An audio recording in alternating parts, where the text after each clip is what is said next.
Por mais importante que seja o treinamento adequado, precisamos primeiramente estar fundamentados em nosso relacionamento com Jesus para que estejamos devidamente habilitados para testemunhar com eficácia em favor de nossa fé.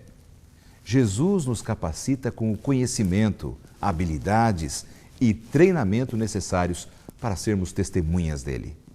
O programa Lições da Bíblia começa agora.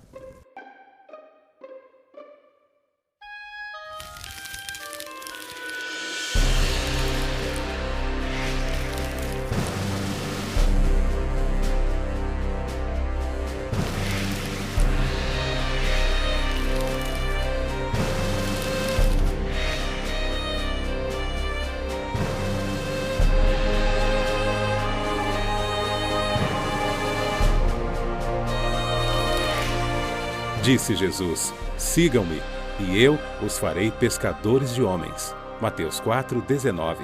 Tema da semana: preparação para evangelizar e testemunhar.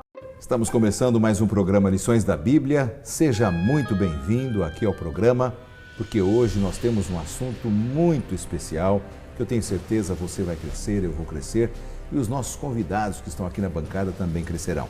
Tenho o prazer de receber novamente dois amigos que retornam ao programa.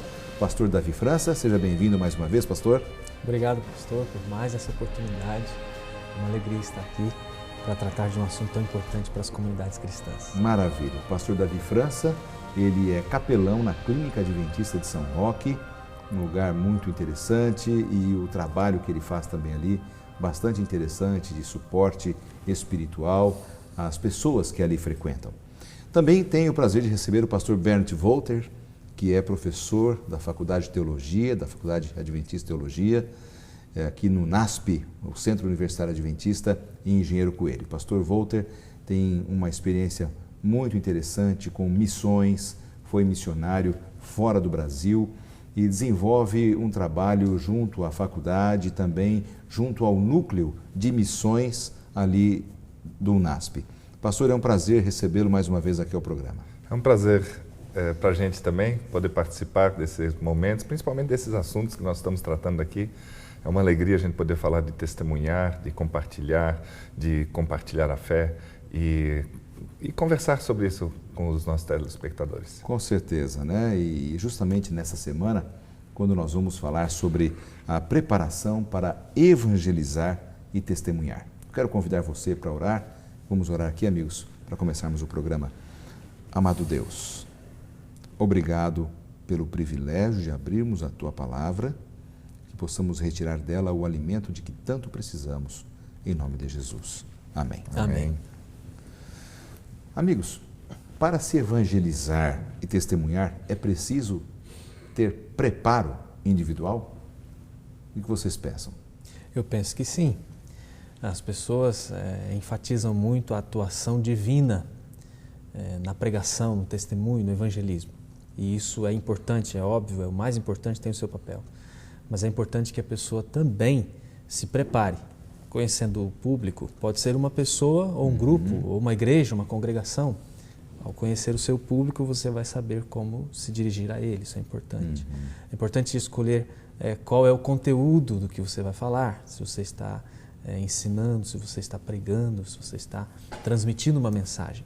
Então, obviamente, o preparo, não apenas em termos de conhecimento, mas desenvolvimento de habilidades técnicas e práticas, certamente vai tornar mais eficaz o evangelismo. Aí a sua visão, pastor? A pessoa que não está preparada para fazer aquilo que vai fazer, geralmente vai fazer muitos erros. Né? E os erros, no caso, né, da pregação do Evangelho, de compartilhar o Evangelho, podem custar, por exemplo, a vida eterna de alguém. Que tal a gente pensar nesse lado também? Então, precisa haver um preparo, sim, pessoal, precisa haver inclusive uma mudança de mentalidade. Nós temos uma percepção, às vezes, meio mágica de religião. Né? Então, eu faço uma oração de manhã e como se Deus viesse com uma varinha de condom, batesse na minha cabeça e, de repente, eu sei tudo e consigo tudo. Tá? Religião não é assim. Religião é uma interação sadia entre Deus, o ser humano, Deus ensinando, a gente se dispondo a aprender, e nesse processo a gente vai crescendo e, ao crescer, a gente compartilha com outros. Então, lógico que precisa de treinamento, tá? Para fazer um ministério, tá? Com excelência, precisa ter orientação, precisa ter instrução, sim. Uhum. E dentro dessa questão do treinamento, do preparo para o trabalho, onde entra a questão, por exemplo, do relacionamento com Jesus? O relacionamento com Jesus, ele é contado também como um preparo ou ele é contado como uma questão de prioridade para depois você se preparar para o trabalho de evangelização, para o testemunho? Eu diria assim, uma ilustração, pastor, não sei se você concorda comigo, como é que uma TV vai funcionar se ela não estiver plugada na energia? Então, é a preparação básica, né? Aliás, uma TV não funciona se não estiver plugada na energia. Né? Nós podemos até fazer muito barulho evangelístico, mas que conteúdo tem se a gente não estiver plugado em Jesus, se a gente não estiver conectado com Ele, se a gente não foi aos pés dEle e ali aprendeu mansidão, humildade, não sintonizou as intenções do coração com as intenções do coração de Deus, né? Que trabalho nós podemos fazer? Então, ela é tão importante quanto o preparo. Sim. São duas etapas diferentes na sua visão, pastor Davi? Eu creio que um relacionamento pessoal com Jesus é o primeiro passo para o evangelismo e o testemunho pessoal. Então, uma pessoa que não tem um relacionamento pessoal com Jesus, ela não vai saber o que falar para outra pessoa. O que mudou na vida dela? O que Jesus está fazendo por ela? O que a palavra de Deus está fazendo por ela? É somente quando ela tem essa experiência pessoal é que ela pode, então, transmitir este conteúdo, esta informação que é o Evangelho.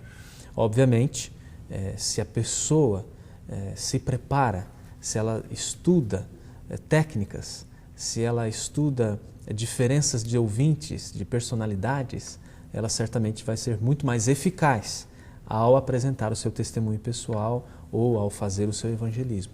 Então eu penso que as duas coisas não podem ser desconectadas. Relacionamento pessoal com Jesus é o fundamento para a evangelização.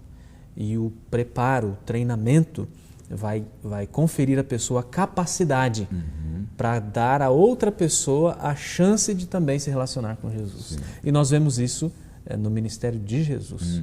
Ele primeiro chamou os discípulos e disse: venham comigo e eu vou fazer de vocês pescadores de homens, que é o texto principal do nosso guia nessa semana. Sim. E mais ainda, né? Porque nós não estamos só querendo passar informações para a cabeça, material, como se diz, cognitivo. Tá?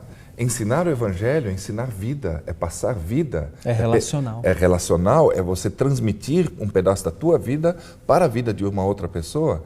Tá? Eu não sei exatamente como é que isso acontece, mas uma coisa eu sei, sem preparo não funciona, porque vida só vem de Deus, então já tem que estar conectado com Ele. Para eu passar isso, precisa de experiência, treinamento. Eu preciso ver uma outra pessoa fazer para ver talvez como eu poderia fazer melhor. Eu talvez às vezes tenho que me expor a leituras. Às vezes eu tenho que levar uma pessoa junto comigo para ela ver como é que eu faço e me corrigir. Tá? Então esse é um processo que às vezes não é muito fácil não, porque precisa de humildade. Se eu quero servir a Deus com excelência, eficácia, tá? É um processo que eu preciso aprender. Até mesmo levar outra pessoa para aprender. Sim. E essa pessoa, ao eu ensinar para ela, eu vou aprender também. E dentro ainda da sua pergunta, o relacionamento pessoal com Jesus é aquilo que confere convicção, autoridade à pregação, ao testemunho pessoal. E a própria experiência, né, pastor? Como é que eu vou ensinar uma outra pessoa a ter uma experiência com Jesus se eu não sei a lógica de como é que essa experiência aconteceu dentro de mim? Exatamente. Quando eu não sei como é que essas coisas funcionaram dentro de mim, como é que eu vou ajudar uma outra pessoa? Exatamente. Numa lição anterior, nós estudamos que é importante que as palavras estejam de acordo com as ações.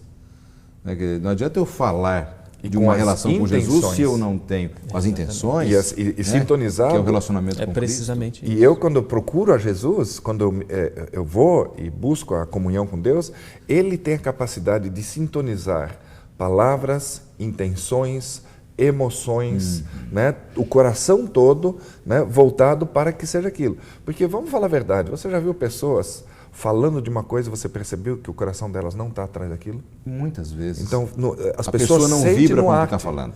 As né? pessoas sentem-se no ar.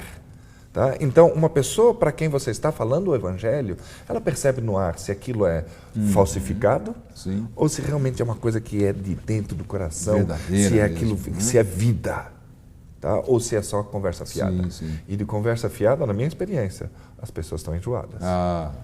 Nós não vemos mais numa época de conversa fiada nessa parte, né? Claro. Ou se é realmente, de fato, uma pessoa de relação com Cristo ou não, né? Então, Bom, e aí precisa desse preparo, precisa claro. do preparo diante de Deus e precisa também do preparo, da habilidade de fazer como o pastor França falou, né? Bom, então, dentro daquilo que conversamos, para você que está nos assistindo, a gente entende então que o preparo de pessoas para testemunhar e para evangelizar é como se fosse um princípio bíblico. Nós temos que então preparar pessoas sim para testemunhar e evangelizar de Jesus. E é com Jesus que elas têm a relação inicial e é o primeiro passo que a pessoa deve dar nessa construção. É essa a ideia, não é? Creio que você resumiu bem. No preparo para o testemunho. Agora, Jesus disse uma coisa interessante, que a seara era grande, mas os trabalhadores eram poucos. Como é que nós vamos dar conta de preparar tanta gente para a seara, já que a seara é muito grande? Em algum momento nós vamos ter que mandar gente meio despreparada para tentar dar conta dessa seara? Não, é que quando nós estamos com pressa de fazer aquilo que Deus estabeleceu para fazer com profundidade. Então, quando nós vamos na superficialidade, fazendo com muita pressa aquilo que deveria ser feito com profundidade, você percebe que Jesus gastou 3 anos e meio com aqueles homens, dando treinamento, capacitando, envolvendo, derramando a sua vida dentro da vida deles, para só depois, com a descida do Espírito Santo, eles realmente partirem para a ação. Eles fizeram alguns estágios antes, Mateus capítulo 10, eles foram enviados de 2 em 2, mas com a finalidade pedagógica, de formação. Ele passou 3 anos e meio aprofundando. Quando nós temos muita pressa, pastor Letts, a gente corta o plano de Deus. E o reino de Deus se multiplicaria de uma maneira exponencial. Tem diversos estudos que a gente apresenta no Núcleo de Missões, né, que mostram o crescimento que estaria à nossa disposição se nós não pegássemos atalhos humanos nesse processo, né? Se nós fôssemos realmente aprofundar, levar as pessoas, né, a conhecer a Jesus, levar elas à experiência do batismo, não abandonasse as pessoas nessa hora, mas pelo contrário, as envolvesse, investisse nelas até que elas alcançassem a maturidade em Cristo, elas teriam condições... O processo do discipulado. Exatamente. Né? Elas teriam condições de fazer o quê? Daqui a pouco, a hora que elas estivessem maduras em Cristo, elas fariam um processo multiplicativo e continuariam. Agora imagina, eu faço com uma pessoa, daqui a pouco essa pessoa pode fazer com outra, eu faço com outra, então já somos 2 fazendo com mais 2. No final desses, já somos 4, que fazemos com outro 4, 8, 16, 32, 64. Imagina a explosão que isso não dá. Esse preparo, esse treinamento de que o nosso manual de estudos fala, por exemplo, nessa semana, ele seria essencialmente a visão do discipulado, ou seja, Cristo veio e fez discípulos, e esses testemunharam. Ele enviou os 12, enviou os 70, diz a Bíblia, né, para que eles evangelizassem e trabalhassem para ele. Esse preparo sobre o qual Jesus fala e salienta é o processo de discipulado que nós pregamos hoje ou não? É precisamente o processo. A grande comissão, na verdade, é uma comissão para formar discípulos, fazei discípulos. É o imperativo do Mateus capítulo 28, versículo 19. Então, a comissão ela tem que ver com fazer discípulos. Sim. Então, o que é o processo de fazer discípulos? Algumas pessoas limitam esse processo apenas a falar, fornecer informações sobre Jesus e a batizar as pessoas. Sim. Mas o texto da Grande Comissão não para por aí. Jesus disse que nós deveríamos ensinar as pessoas a observar, a guardar tudo o que ele havia ordenado. Então, o processo de discipulado é o cumprimento da Grande Comissão. Então, quando você recebe uma pessoa do desconhecido, né? Ela vem sem conhecer pessoalmente a Jesus ou sem conhecer as informações sobre ele. E ela tem contato com essa informação, toma decisões, aceita a Cristo, se batiza. Ela é tocada pelo Espírito Santo e agora ela quer também trabalhar e levar este amor que ela sente por Jesus para outras pessoas. Mas ela sente que precisa se preparar para isso. Então ela vai aprender agora. Pode ser pela observação, pode ser na prática, pode ser no estudo, mas ela vai entrar num processo de aprendizado. até o amadurecimento, como Sim. mencionou o pastor há pouco. E aí a pessoa vai estar preparada para fazer um outro discípulo. Isso tudo que a gente conversou até agora aqui nesse primeiro bloco do programa, nessa semana, ele poderia ser resumido naquele texto que Jesus, se achegando ali aos discípulos, ele disse: sigam-me e eu os farei pescadores de homens. Claro. Com que propriedade Jesus fala isso? Eu vou fazer de vocês, eu vou treiná-los, capacitá-los, desenvolvê-los, porque hoje vocês são pescadores de peixe. Vocês não entendem nada de pescar homens. Mas daqui a pouco, ao longo desse processo, eu vou fazer de vocês pescadores de homens. Mas primeiro sigam-me. Primeiro sigam. E Começa com... Jesus poderia ter chegado na praia com Pedro ali Sim. pescando e falou assim: bom, você não é mais pescador de peixes, você agora pesca homens. E pá, um milagre ali. Não, ele falou: sigam-me. E eu os farei pescadores de... Outra coisa que eu seguir queria que está a essência. Né? destacar nessa linha também, é quando ele diz: eu vos farei. Então não vai ser assim, ó, você começa a me seguir e agora você é pescador de homens. Ele vai fazer. Então esta expressão eu vos farei, ela compreende não apenas Jesus discipulando pelo relacionamento, que é um fator muito importante, mas também pela capacitação. Agora, o que ele está querendo explorar aqui é que o início começa com siga-me. Sim, claro. Se eu não decidir seguir a Jesus Cristo, o processo não pode começar. Não vai acontecer. Ele fica defeituoso. Exatamente, porque existe nesse processo dois lados. Um lado se chama ensino, o outro lado se chama a prática. Mas você percebe que hoje nós temos uma ruptura entre essas duas coisas? Quanto ensino nós já recebemos que nunca virou prática de vida? O que é que falta então? Onde é que está a faísca para incendiar o ensino e esse ensino virar prática? É a comunhão, né? É o relacionamento. Relacionamento com Cristo. É um relacionamento com Cristo, é o relacionamento entre Na comunidade. na comunidade.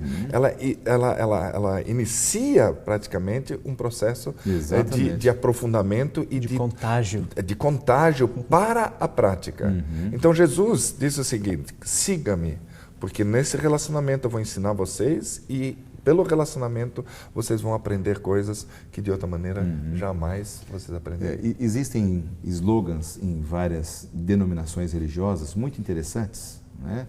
Campanhas evangelísticas com slogans chamativos, e eu admiro muito um dos slogans, um dos motivos que a Igreja Adventista apresenta, que é comunhão e missão. O trabalho da Igreja Adventista na América do Sul tem estado sempre em cima desses dois princípios, comunhão e missão, perfeitos, né? Relacionamento com Cristo, relacionamento uns com os outros, missão, é o trabalho prático, né? Muito interessante isso, eu realmente gosto bastante desse binômio, eu acho que é algo que nos completa bastante. Ele abrange aí, né, tecnicamente está aqui o professor de crescimento de igreja e de treinamento, pode falar melhor. E nós dois somos discípulos. Exatamente. Mas esse lema, comunhão e missão, ele abrange os aspectos, o aspecto congregacional e o aspecto missional. Ambos são importantes. Jesus cuidava dos discípulos. Perfeito. Jesus ministrava aos discípulos. Aquela era a igreja de Jesus, para prepará-los para a missão. Então, as duas coisas integradas. Maravilha, minha gente. Nosso tempo aqui do primeiro bloco acabou, nós vamos para um rápido intervalo. Não saia daí porque já voltamos com o segundo bloco do programa.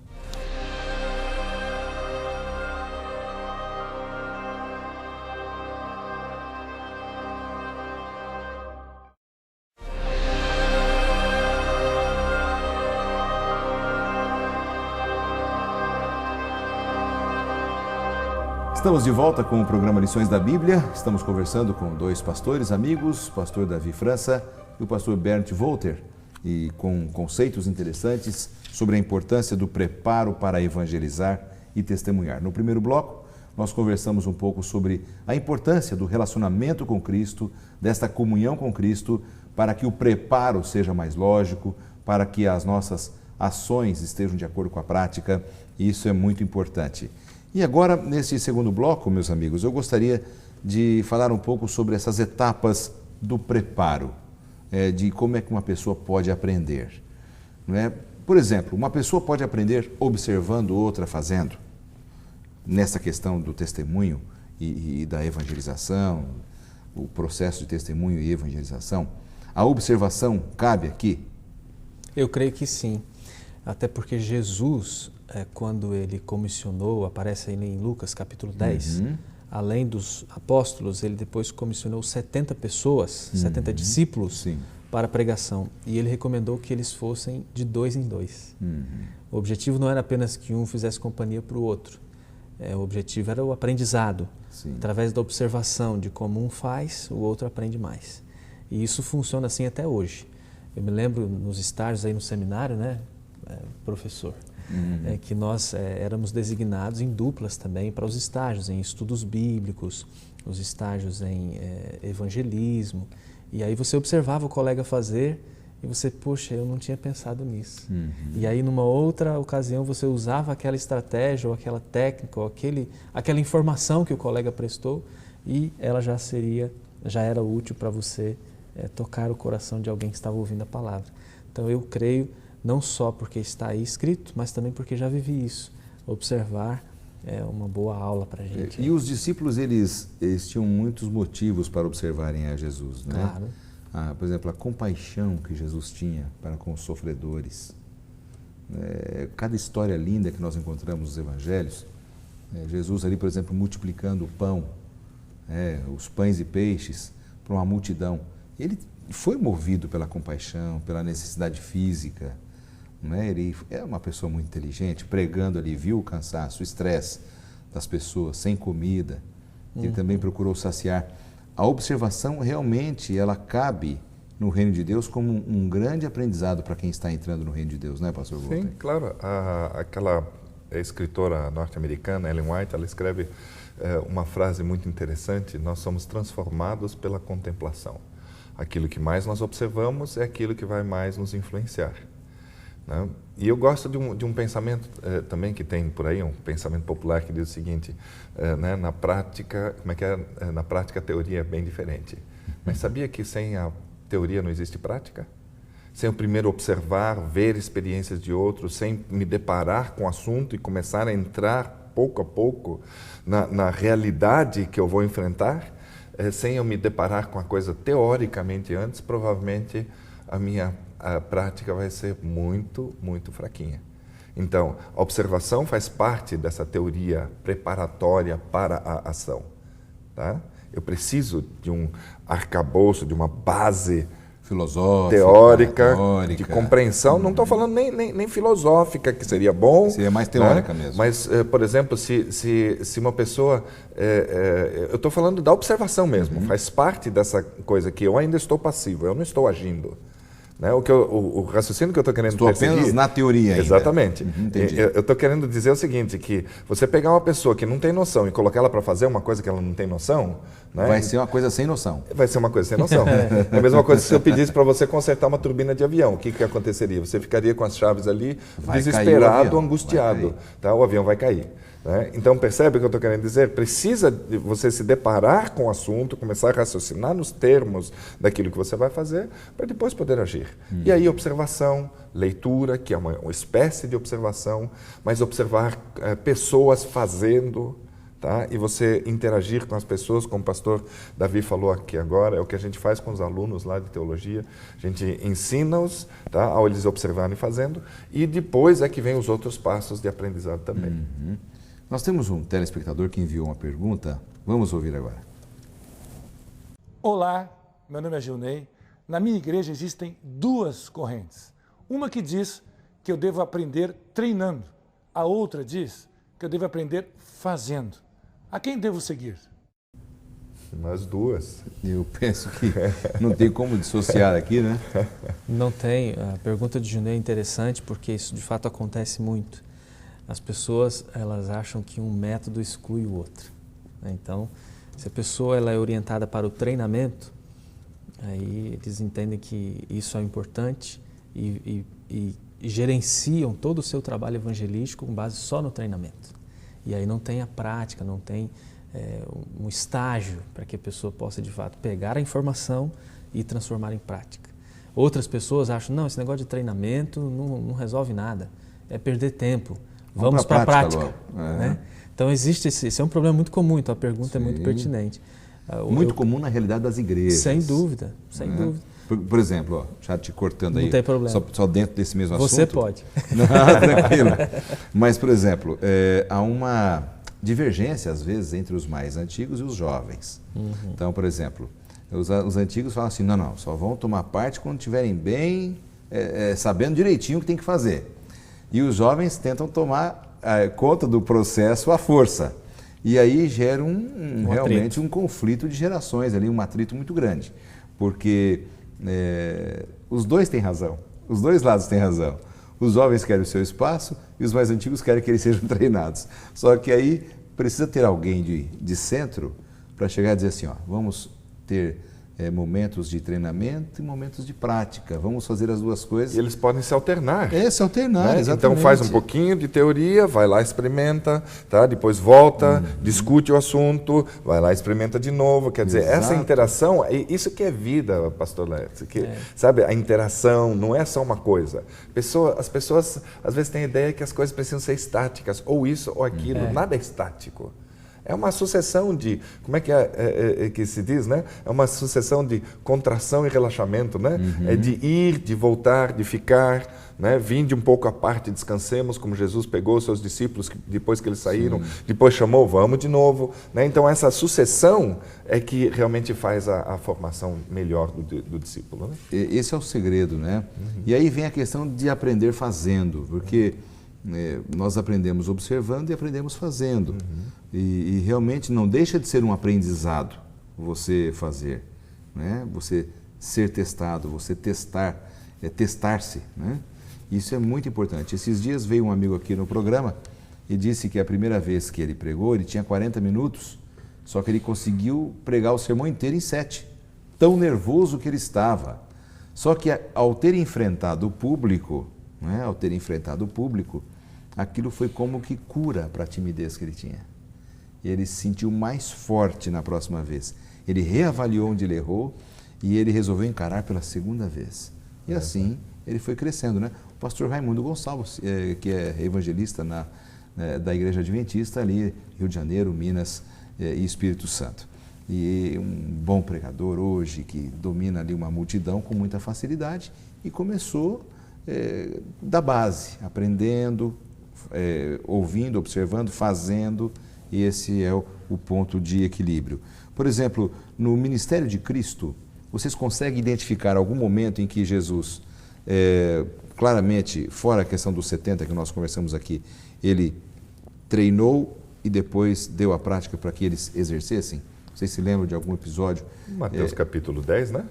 Também, Mateus capítulo 10, Jesus estava para mandar os discípulos de 2 em 2, em duplas, né? E ele deu instruções, não entrem, não saiam de Israel. Tá? Não levem dinheiro. Não levem dinheiro, entra nas casas, né? Desejem paz para as pessoas. Né? E ele foi estabelecendo ali como fazer. Ele deu a instrução teórica e depois ele enviou. E ele disse também que iriam enfrentar conflitos, dificuldades. Então ele preparou os seus discípulos para as dificuldades. É uma parte importante do ensino. Né? De preparar pessoas, porque tem muitas pessoas que vão servir, vão exercer o seu ministério, vão viver o seu dom. Achando que é um mar de rosas. Nossa, tudo lindo, maravilhoso. Não, estou enviando vocês como ovelhas no meio de lobos. Né? Então Jesus advertiu, mas sejam o quê? Simples como as pombas, prudentes como a serpente. A interação com Jesus, né, faz com que os discípulos não só aprendam a fazer o que têm que fazer, mas que tipo de sabedoria de vida isso vai trazer para aquele que está fazendo. Eu acho interessante a funcionalidade da religião de Jesus. Não sei se você entende o conceito que eu estou querendo falar. É funcional, ela traz benefício para aquele que está fazendo para aquele. É prático. É simples, é prático, é vida. A gente tem um dom de complicar as coisas. Né?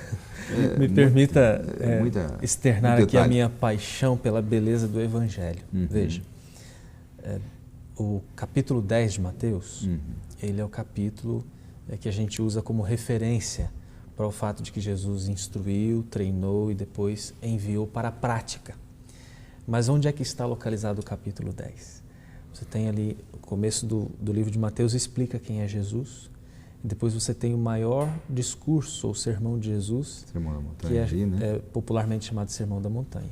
Depois disso, você vai ter no capítulo 8 e no capítulo 9 várias curas. Você tem aí a cura do leproso, a cura do criado centurião, a sogra de Pedro, muitas outras curas no versículo 16 e 17. Então, depois de pregar e curar, aí no capítulo 10, Jesus diz, agora vocês vão fazer a mesma coisa. Vão ser treinados. Então, na verdade, Então, na ele estrutura fez do Evangelho, para mostrar para eles como é que eles Exatamente. deviam fazer. Né? Então, primeiro pela observação e agora pela prática. Observação, teoria, que ele deu Exatamente. as instruções, prática, e no próprio capítulo 10 tem a deixa para avaliação. Eles Exatamente. voltaram, eles Isso. contaram o que aconteceu. Né? Com certeza Jesus redirecionou a mente deles. Não, isso acontece. Eu fui perseguido, eu fui maltratado. Bom, mas isso pode acontecer, mas da próxima vez temos que fazer assim, assim. Isso um processo maravilhoso. Porque as experiências que a gente passa quando a gente vai experimentar servir, tá? Elas precisam adquirir significado. Se ela não agrega significado, é uma experiência solta no ar, concorda comigo? Parece meio filosófico aqui agora, né? Não, mas é isso mesmo. Mas eu vou fazer o bem para uma pessoa que deveria receber bem o bem que eu quero fazer para ela, mas ela me recebe mal. O que isso significa? Tá? Pessoas boas podem fazer coisas ruins? Como é que eu administro isso? Aí eu entro de novo na funcionalidade da religião. Jesus então veio e disse, depois que eles voltaram, vinde um pouco à parte e descansemos. Por que descansar? Porque era o momento que eles tinham que aquietar, sossegar e buscar significado naquilo que aconteceu. Isso não acontece no agito. Isso não acontece na correria. Vem aqui rapidinho que eu vou te ensinar o que aconteceu. Não, tem que acalmar. Mas, mestre, o que era isso? Por que aconteceu isso? Né? E ali, então, é apresentado o significado de tudo aquilo. Que maravilha. Eu creio que uma lição importante também aqui é a seguinte. Jesus, ele sabia que os discípulos precisavam passar pela prova da prática para eles reconhecerem as suas reais necessidades enquanto pregadores do Evangelho eterno.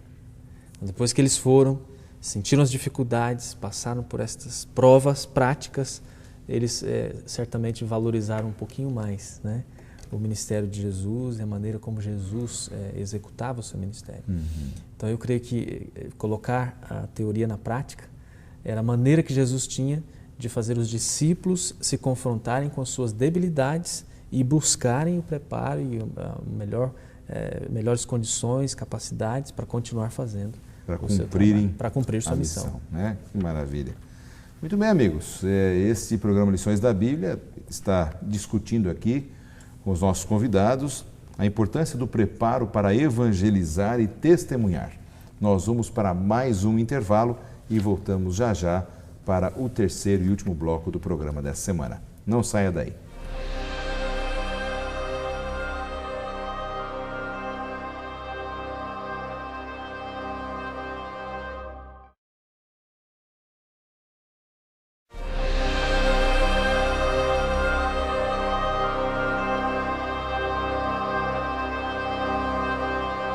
Estamos de volta com o programa Lições da Bíblia. Você já sabe que estamos estudando sobre a importância do preparo para o evangelismo, o testemunho, e nós estamos muito felizes com os nossos convidados porque estamos discutindo um assunto importante que tem a ver com o nosso dia a dia, a importância do preparo, da observação, da comunhão, para que possamos cumprir a missão de Cristo. Eu quero aproveitar e dizer para você que está sempre acompanhando o nosso programa que você pode sempre solicitar um curso bíblico para aprender melhor as verdades de Deus. Eu quero oferecer para você a série Princípios, que sempre oferecemos aqui, e você tem tido o privilégio de solicitar pelo blog, pelo endereço que você está vendo aí. E a nossa equipe vai enviar para você com muito carinho esse material, que eu tenho certeza você vai gostar bastante, vai crescer no plano de Deus. Eu quero aproveitar esse momento e dar o desafio da semana para você, amigo telespectador. Você sabe, a cada semana temos dado um desafio e também oferecido um presente como estímulo para você participar em nosso blog. A primeira pessoa que colocar ali a sua experiência, o seu relato, o seu testemunho de como tem exercido esse processo de preparo, treinamento, execução do testemunho pessoal, do evangelismo na sua vida, e na vida da sua igreja, vai ganhar um DVD de presente do programa Lições da Bíblia. Então aproveite, entre agora no blog e coloque ali o que você tem realizado na sua comunidade cristã, como você tem entendido esse assunto e praticado esse assunto. E para estimular você a fazer isso, nós vamos mandar um presente carinhoso, um bonito DVD para você poder assistir e desfrutar de boa música, tá bom? Então, está dado aí o desafio. Aproveito também para mandar alguns abraços especiais. Eu quero mandar aqui um abraço especial, aproveitando a presença do pastor Walter, para os amigos de Engenheiro Coelho, do NASP, né? Os 3 campos aí do NASP, especialmente Engenheiro Coelho, grandes amigos ali, e um abraço muito especial a todos os alunos e professores do curso de comunicação com quem tive o privilégio de trabalhar durante um tempo. Obrigado pela audiência de vocês, fielmente ao programa Lições da Bíblia. Meus amigos, neste último bloco, eu gostaria de ouvir de vocês algumas coisas que creio que sejam importantes. Por exemplo, é possível aprender com as falhas? Porque quando nós somos treinados e vamos à prática, a gente ainda às vezes não tem maturidade para fazer aquilo e erra. É possível aprender com as falhas? E se for possível, é fácil, é difícil? Como é que funciona na mente de vocês isso? Eu diria que as principais lições que eu aprendi foram com as falhas. E para exemplificar isso, eu vou usar uma coisa simples que todos nós já fizemos: provas na escola. Dependendo da idade aí do nosso telespectador, certamente já fez alguma prova. Você dificilmente vai se lembrar de questões que você acertou na prova, mas você vai se lembrar das que você errou. E vai se lembrar de que deveria ter dado uma resposta diferente. Então eu creio, pela minha experiência pessoal, que as falhas ensinam. E não só isso, as falhas também, a gente tem medo de falhas. Tá? Porque talvez na nossa educação nós fomos corrigidos muito severamente quando falhamos e não entendemos que falhas nesse processo de aprendizado são como degraus que nos elevam. Então, sem falha não existe aprendizado real. Tá? Na vida cristã nós queremos tirar todo tipo de falha e nós temos ainda uma percepção meio perfeccionista de religião. Então a gente acha que não existe espaço para falha, mas não é assim. E aquela percepção de religião que se eu falho eu preciso ser punido. Eu preciso ser punido. Eu preciso pagar uma penitência. É complicado. E não é assim, né? Eu cresço com aquilo que eu erro, eu tenho que reconhecer, tenho que admitir, a humildade entra aqui. Né? E outra coisa, pastor Laertes, também que a gente tem que entender. Jesus falou que no mundo tereis aflições. Tá? As aflições que vêm dos nossos erros, às vezes vêm consequências, tá? Que são pesadas. Mas no mundo tereis aflições. Há pessoas que não levaram a sério essa afirmação de Jesus. Tá? Elas acham que que existe algum lugar nesse mundo que é seguro, que é pleno, que não vai acontecer nada de errado. Tá? E eles gostariam que a vida deles fosse uma vida constantemente sem um tipo de erro. Não existe um lugar assim. Estamos constantemente expostos a erro, nós estamos constantemente expostos a riscos. Tá? E você lidar com isso com honestidade e crescer é que talvez seja o melhor. E daí vem a promessa. Tá? No mundo tereis aflições. Mas tem de bom ânimo. Eu venci o mundo. E é isso que nos dá certeza. Eu acho interessante também, pastor Lanza, que as falhas, elas servem para a gente diagnosticar se nós não estamos bem preparados. Porque as falhas, elas podem ser de fato resultado da falta de preparo. Elas podem ser resultado de circunstâncias difíceis, criadas por Satanás, como até o nosso guia de estudos menciona, mas também podem ser resultado da nossa falta de preparo. Então, por isso eu creio que, de fato, a gente aprende bastante quando a gente erra, porque a gente avalia, percebe no que a gente precisa crescer para cumprir a missão de forma eficaz. Exatamente. Os discípulos, com certeza, cometeram falhas quando saíram para pregar. Não tenha dúvida disso, porque a gente vê ali nos evangelhos como os discípulos deram trabalho para Jesus na questão emocional, comportamental, na visão de reino que eles tinham, né?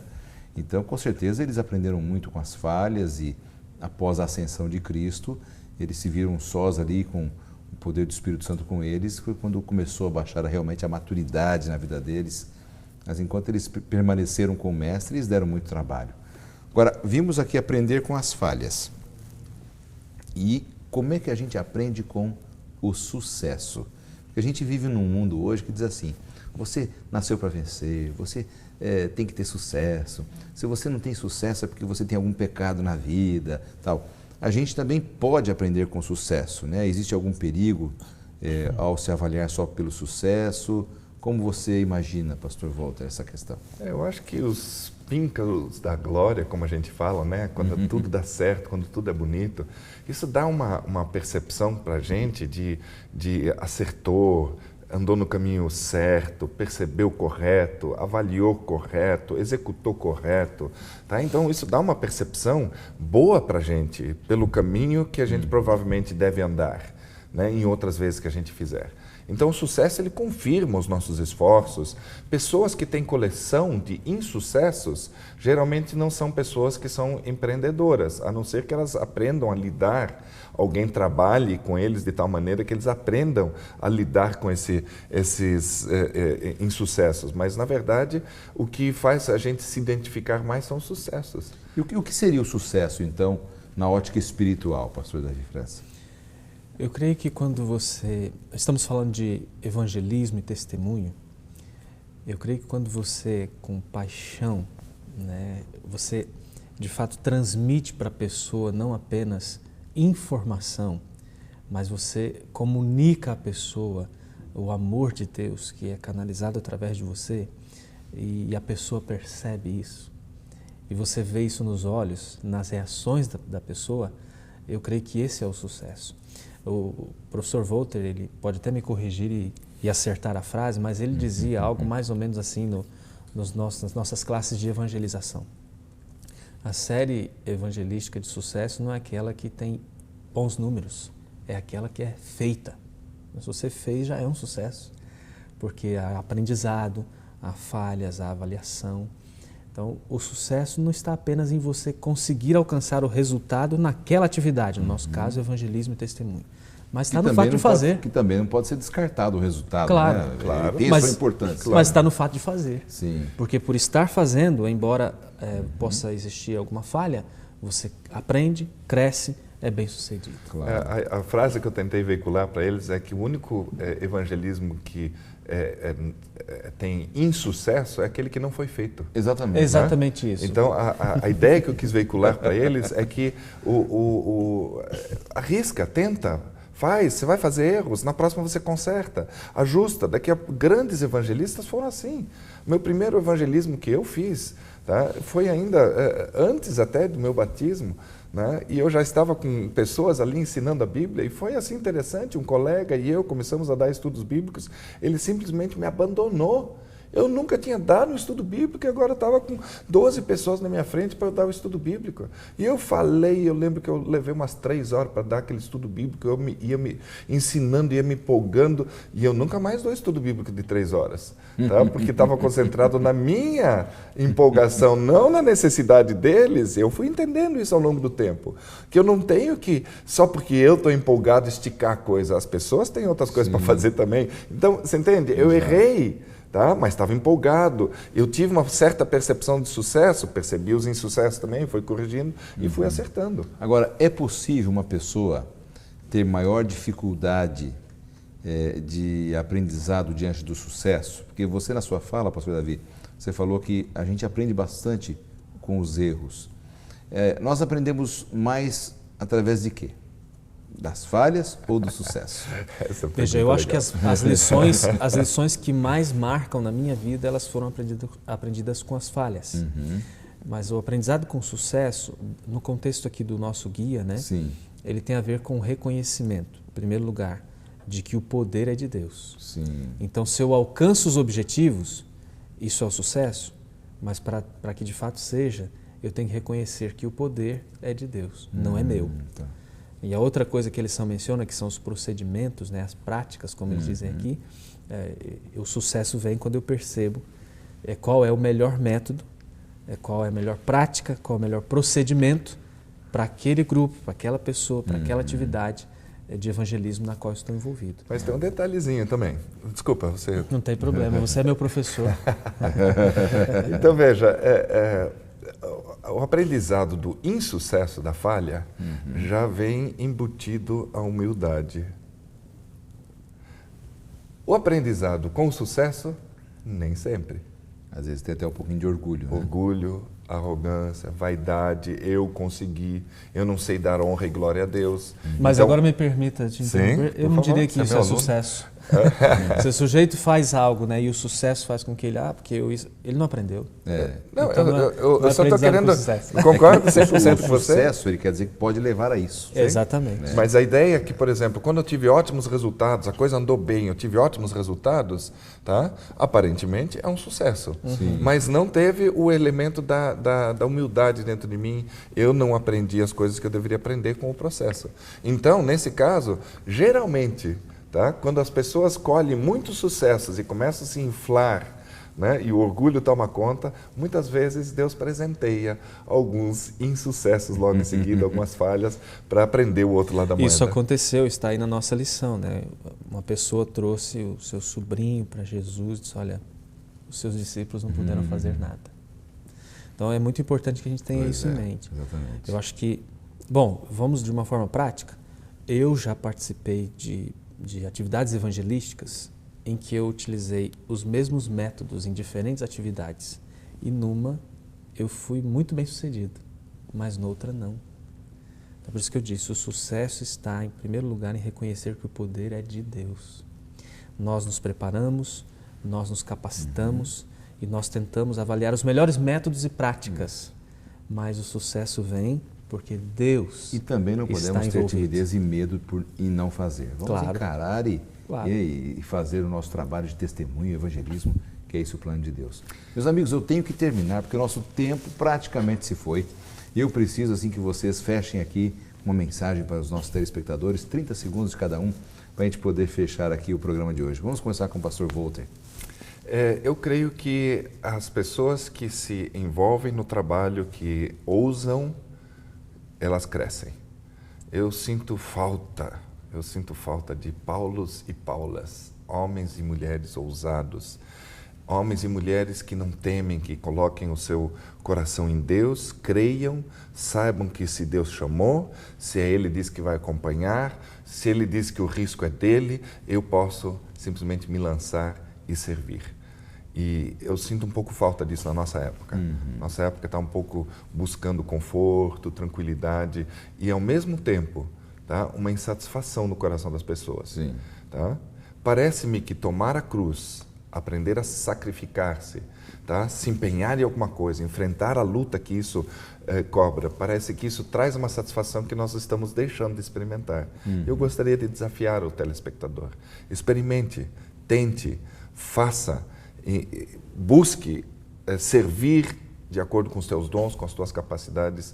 Eu tenho certeza que a tua experiência com Deus vai ser completamente diferente. Pastor Walter, muito obrigado pela sua participação aqui. Prazer. Deus abençoe o seu trabalho, o seu ministério também. Obrigado. Tá bom? Pastor Davi, sua conclusão também. Eu gostaria de dizer ao nosso telespectador que é somente quando a gente reconhece a nossa pequenez e a grandeza da missão de pregar o Evangelho, é que a gente vai buscar o preparo adequado. Através da comunhão com Deus, do relacionamento pessoal com Jesus e através do estudo da Bíblia, das técnicas que Jesus e os discípulos usaram na pregação do Evangelho e também de outras tantas que foram desenvolvidas pela Igreja Cristã ao longo dos séculos e das eras. Então eu não queria apenas desafiar o nosso telespectador, pastor, a se lançar em alguma atividade evangelística, mas eu queria desafiá-lo a olhar para a cruz de Jesus, ver o tamanho da missão que nós temos e a necessidade que nós temos do poder que vem dali, porque as pessoas estão perecendo e o principal interessado no destino eterno das pessoas é Deus, e Ele prometeu: eu estarei sempre com vocês. Maravilha, pastor. Muito obrigado pela sua participação. Deus abençoe também o seu ministério. Obrigado pela sua audiência ao programa Lições da Bíblia. E eu quero fechar o programa com uma oração. Vamos orar agora. Pai querido que estás nos céus, obrigado por essas lições maravilhosas sobre a importância do preparo para o evangelismo e para o testemunho pessoal. Usa-nos para o teu serviço, por favor, Senhor, em nome de Jesus. Amém. Amém.